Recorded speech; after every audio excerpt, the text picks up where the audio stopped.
My next guest has just given an amazing TED Talk. She had some interesting messages, such as have the courage to not know. She knows all about communication and the way information influences our behavior. She is a professor in communication and persuasion at the Radboud University. Welcome, Enny. Thank you. How are you? You just delivered your TED? Yeah.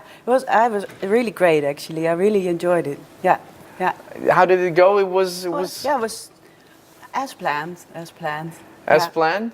Because we've got another idea of your presentation on forehand. You changed it? Yeah, I had to change it because for me it was about being true or real, and I thought if I'm going to talk about that, I really need to be true to myself too. So I need to have a story that really reflects who I am. So this is why I kept changing the story. I kept changing it. So, but this was good. This is the way it should be. Yeah. Because at a moment in your speech, you had a great long moment of silence. Yeah. Why did you do that? I started with the silence because I figured I wanted to kind of make the audience feel a little bit about how it is to be in an empty space where you feel nothing is happening, and this makes you insecure, right?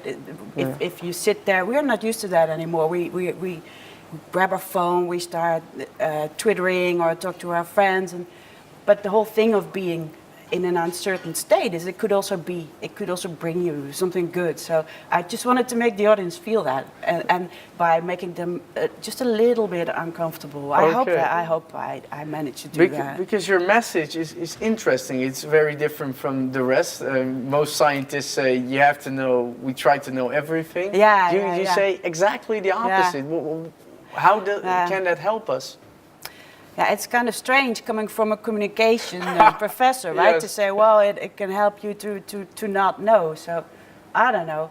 It's probably not even good for my profession to say that, but I still felt it was important because I know from my own experience, I know that what you can do when you're uncertain, you try to cling to the outside world to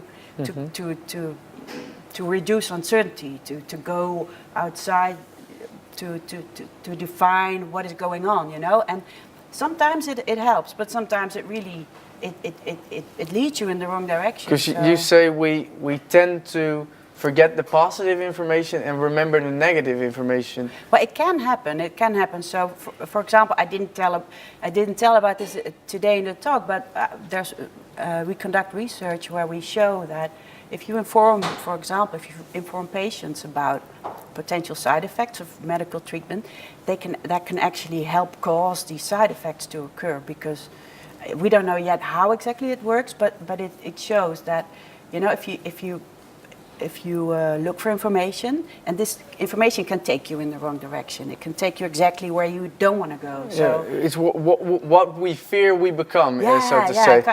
Because you also had an example of your driving instructor. Can you tell that once again? Yeah, it's a real story, actually. It's I took motorcycle riding lessons when I was a student. And I was very stubborn too, and so one of the first lessons he told me, he said, well, if you want to, you really need to focus on where you want to go if you're riding the bike. So he said, don't focus on anything else, because if you focus on something else, you'll end up riding straight into it.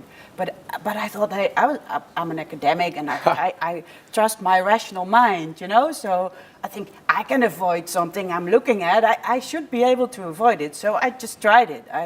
I looked at a parked car while riding, and I crashed right into it, like half a second later. Yeah. Okay. So I looked at it, but I couldn't avoid it. I knew it was there, but I couldn't avoid it. So your message today, quite the contrary of what most speeches are about today, is relax sometimes. Try to not know everything. Yeah, that's it. Yeah, I think that's it. Yeah. Well, thank you for your great message. It has definitely enriched my way of thinking. You have to catch the train right now. Yeah, that's true. Yeah. Well, thank you for coming on. And for the people, if you have anything to say or ask our guests or ourselves, tweet to @campusinbeeld or #TEDxRadboudU. Stay tuned. Robert Dijkgraaf is coming up next.